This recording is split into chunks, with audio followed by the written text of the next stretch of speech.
Brigada! Hinimok ni Akbayan Party List Representative Percy Sendanya ang Senado at Kamara na gawing mas simple ang pagdaraos ng ika-4 na SONA ni Pangulong Bongbong Marcos. Sa harap ito ng mga nararanasang malawakang pagbaha dulot ng pananalasan ng bagyong Krising at pinaigting na hanging habagat. Ayon kay Sendanya, dapat maging conscious ang pagsasagawa ng SONA sa milyong-milyong komunidad na hindi pa nakakabangon sa malalakas na pagulan at pagbaha.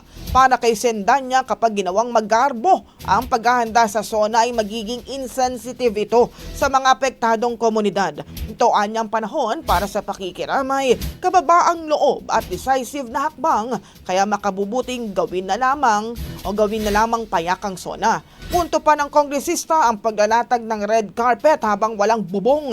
Ang constituents dulot ng bagyo ay pinakasukdulan ng pagiging manhid sa kanilang nararamdaman. Dagdag pa niya, dapat balikan ang layunin ng SONA sang-ayon sa konstitusyon kung saan trabaho ng Pangulo ang mag-ulat sa Kongreso at sa taong bayan. Hindi umano ito fashion gala at sa halip ay kailangang makinig at himayin ang ulat ni Pangulong Marcos. Inihirit naman niya na maisama sa SONA ang pagtugon ng Pangulo sa nagdaang bagyo, partikular ang paliwanag kung bakit lumalala ang problema ng pagbaha sa kabila ng bilyong-bilyong pisong flood control project.